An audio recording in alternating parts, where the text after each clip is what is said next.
Congratulations on the nomination. I guess this is something I wanted to ask you both about, but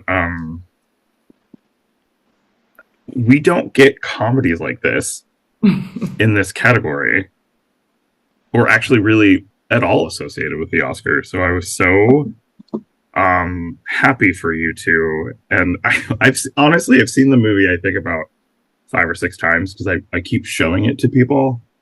Oh my Um, God, that's nice. yeah, it's the around this time of year, my we have like people over, we watch like movies or drag race, and they they know I cover shorts all year, so I when the nominations came out, this was the last one that I showed them on a particular evening, and it was just like they were just everyone was laughing out loud. It was just so um you know the names of the characters so naughty, so fun. Not naughty, but it's yeah. So sorry, long roundabout way. Congratulations on the nomination. Thank you for taking the time to talk to me. Happy to. um yeah, and I guess okay, where do I start? It's just so this is just okay. I guess okay, general question.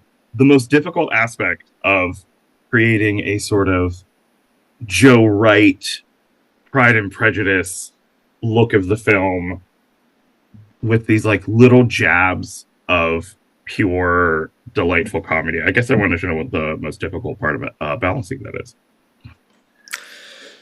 I think the most difficult part is balancing it. You know, I mean, we, it's so funny because I think part of what drew Steve and I together as a duo is that our first language is comedy Mm-hmm. in a way. So, and then as we've grown together, we've deepened, we've grown as artists and as people apart and together to really, be fully formed adults, some might say, Yeah. who care very deeply about the world around us, who, start to think more deeply about the issues and the changes that we want to see in the world and the ways that we want to shape culture. And so, when we were approaching this film, as opposed to some of our sketch comedy, it started with the seed of the pun, but it quickly became more about the thing that we both really connected with and the thing that we both really cared about. And then the way that we tackled that Yeah. just innately is through comedy. And so I think it was a lot of rewriting to try to get that balance to where it is now. And something that I think we're both really happy with and that apparently people enjoy. Yeah. I, Whole I academy, you might say. Yes. yeah, Some yeah. might say. Yeah. I don't know. I think we both have always been drawn to parody. We just like it as a form. It comes naturally to us. Yeah. And actually, we met when I was in a class at USC, and I had written a parody, and she auditioned for it, and of course got the part. It was like a Julie Andrews parody about climate change. It was weird, but anyway, Julia, that's how we met, and it was actually in that class with Jeremy Kagan, who's the directing faculty at USC, and now does a lot of stuff with the DGA. But he really, I think, sort of pointed out to me that there was a way to play things straighter in the comedy that I was writing. Mm-hmm.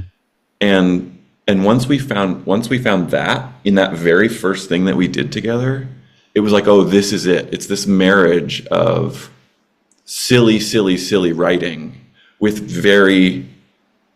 actors who are playing it very straight. Yeah. And I think that really helps with the balance. It keeps the truth of the world alive while you're watching the thing, while still having these jokes that just sort of popcorn out throughout the whole time. Yeah, it kind of reminded me of how like I have a theater background, so I remember We do like, too. We did Yeah, too. yeah. Are you a theater kid?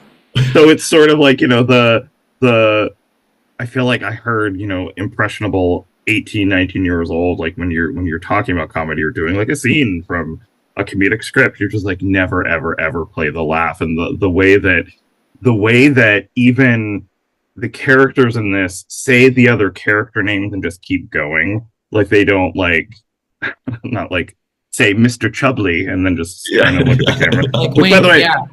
I didn't even catch Mr. Chubley the first couple of times, and the last time I watched it, I could not stop laughing, and I was like, I don't even know this character isn't even on screen, and laughing my ass off. Mr. Chubley, and it's even funnier with a British accent. Mr. Of Chubley. course. Yeah. I guess going along with that, I mean, maybe you kind of already answered this already, but like the modernity of some of the moments within here, like, dropping the F-bomb here or things like that. Is that also sort of I guess goes in line with towing that balance of how much do you sprinkle throughout? Was there more in it before? Did you take some out? I'm just curious about that.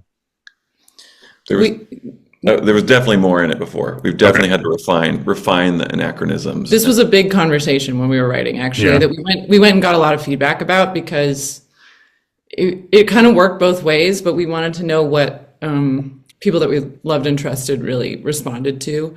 And pretty overwhelmingly, people liked, they found it more engaging to stay in the world of Jane Austen and hear these characters try to articulate some of these things with that speak. Yeah.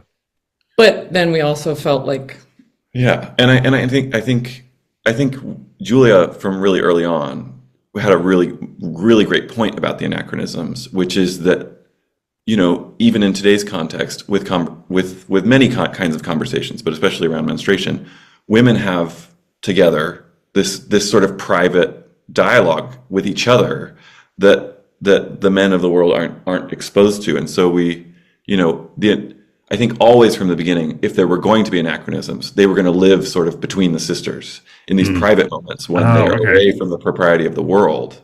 Yeah. And I always thought that was so genius. So there's still this element of that, and then these young women kind of have these anachronistic truths amongst themselves that they don't feel safe to share with the world. And then, of course, Essie decides to let Dickley in on some of that.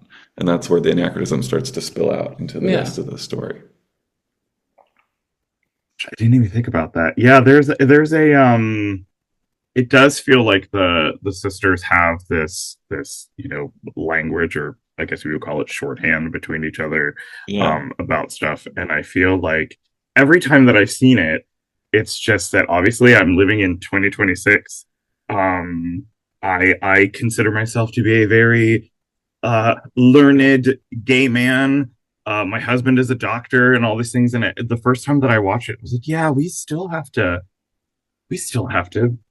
tell maybe men about things. And I cannot believe that we still have to do that, which is kind of crazy. Men and women. Men and, yes, you're right. You're totally right. Funnily enough, but that's a good point. I mean, a lot of the responses that we've gotten kind of along the film festival circuit, we've had a number of people come up to us afterwards and say how crazy it was, like back in Jane Austen's time, how like buttoned up they were about this subject and how little they knew. And it's kind of been on Steve and I to break the news to them that, a lot of these jokes are based on tweets from like the last 4 years. Like, really? Oh, yes. Wow. So to your and your husband's point, like it's still, the ignorance is still very much an issue largely amongst men, but there seems to be a lack of curiosity among men. And there's a lot of ignorance still among women. I learned a lot about my own body writing in researching this film. So it goes both ways. It made me even think about the father every time he sort of becomes privy to something that he hears his daughter saying, the way he sort of like just slowly walks out of the room, or, his eyes glaze over. I felt like that is one of the most timeless things about the short. Like, I feel like I've seen men do that exact thing in real time, which is really really shocking to me. I wanted to ask about some of the editing, because the editing is so sharp. I love when editing makes me laugh, especially whenever we see Estrogenia explaining to Mr. Dickley. But also, I have to say, Julia, one of the funniest things I think I've seen all year, and I'm sure everyone is telling you this, but that makes me laugh just thinking about it. So, I mean, obviously, comedy is all about timing, and editing is all about help structure that time. But I guess I wanted to tell what's important, making this tight, because it's really, really tight. Thank you. Sure. Well, going back to our collective theater background, Sure. I love editing. I love because, on stage as a performer, you craft it every night. You're kind of in the driver's seat. I mean, you've been directed to this production, but there's really a dialogue with the audience, especially when you're doing comedy. And so I feel like part of the reason that I enjoy editing and why I think our collective editing of our comedy is so tight is because, at least from my end, my first gig out of college was playing Ula in The Producers.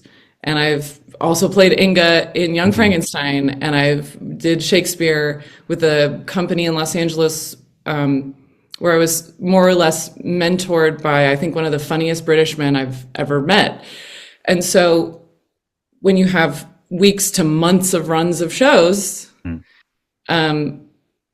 you have the opportunity to craft and try new things with jokes, and you get immediate feedback from the audience, whether it's working or not. Yeah.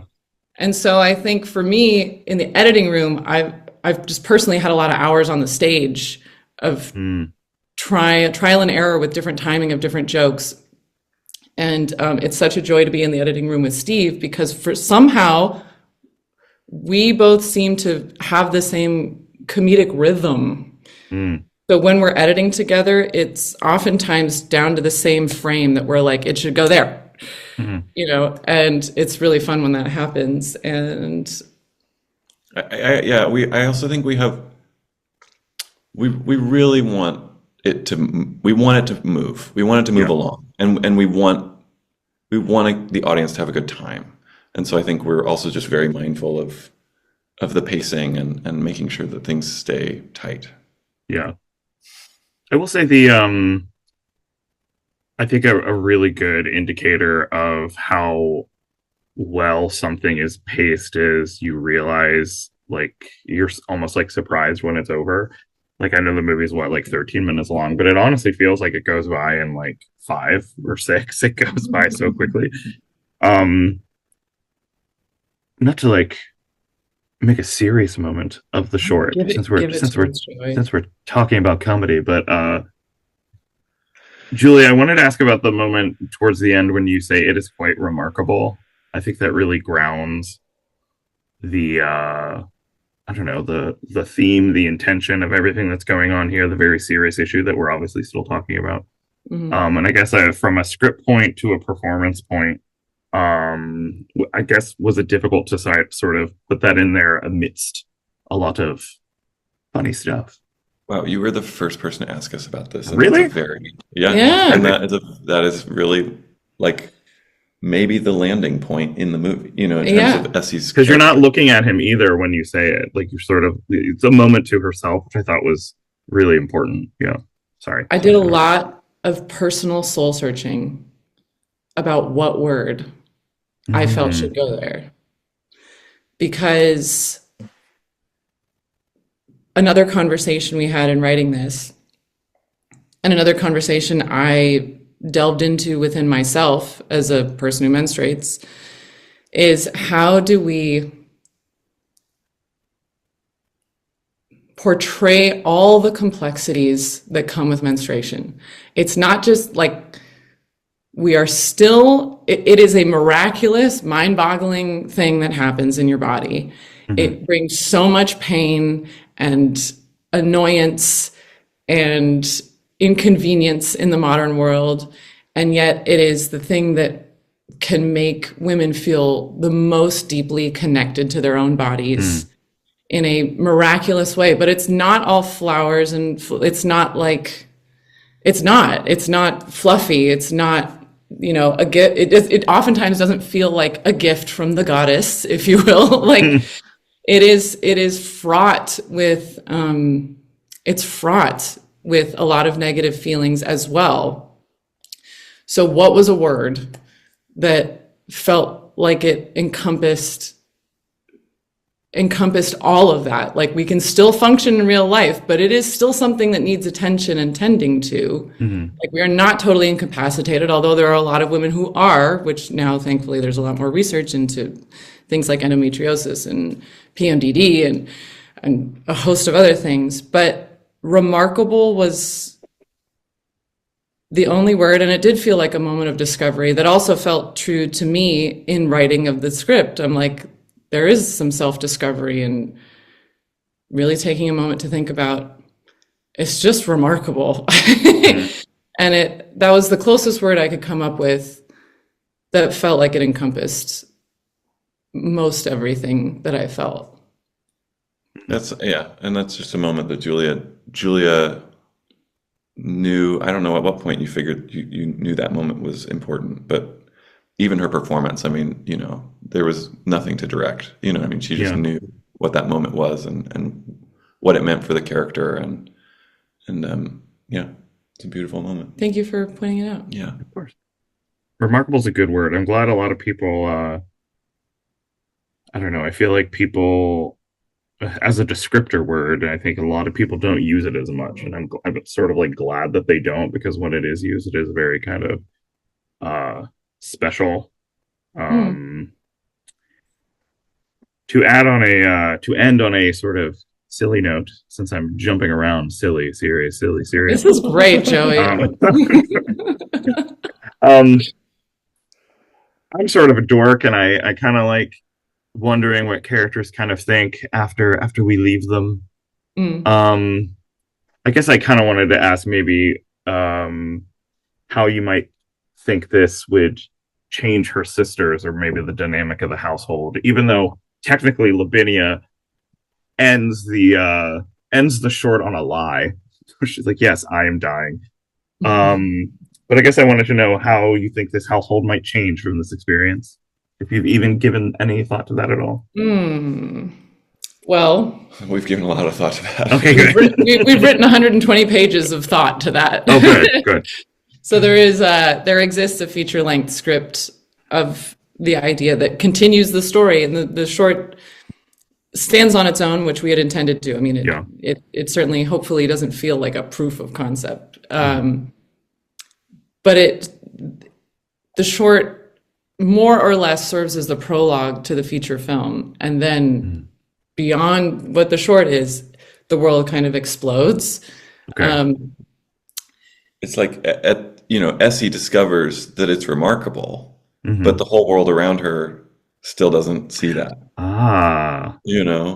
So and her sister Lavinia has the farthest to go. I mean, she's got a long way to go. Yeah, which I also think, I mean, another thing we wanted to include in the short, just in terms of like points of view, is that it isn't easy, even for women, to like, if you've been indoctrinated with this shame that this is a bad thing to talk about, it's not like you flip a switch, it's not, oh, one thing happens and now I'm going to completely rethink my entire philosophy on life. It is a journey, and it's been a journey for a lot of women that I know. And women have also a role in all this untangling of the shame and stigma and taboo around menstruation. It's not just, I mean, we need everybody, men and women. So, they all have great journeys. They all have to come.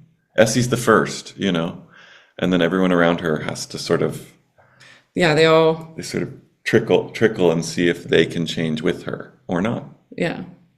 Yeah, I think that's something that I enjoy, that the short definitely hints at, is that, okay, so we've learned something, but also Essie's journey is different than both of her sisters' journey. And I think maybe that's why some people are a little, like, when we talk about, complicated things, they just are saying, I want to know the basic information about things. Tell me how this, that, and the other works, and then I'll know everything. But like, one person's experience is different than another person's experience. We have to keep learning and keep doing it. God forbid we keep learning from people. God forbid. Yeah, God forbid. And I have to say, before I let you go, and I said this sort of at the beginning, like, thank God this is such a big, funny film. I mean, it's a short film, but the laughs in here I think are very robust, and I think that while very clever and very intelligent and very meaningful, that the comedy in a lot of moments feels really big, and I feel like we've been missing that in a lot of medium short films, feature films. So I'm glad to see this is here, and I guess that's a really dorky, gushy note to leave on. That's all. Well, we could sit here all day and listen to you be dorky and Yeah, we gushy. can. To be honest, Joey. Good. Thank you. Thank you so much for your time. Congratulations again, and good luck to you guys. Thank you so much. Yeah. All right. Bye, guys. Take care.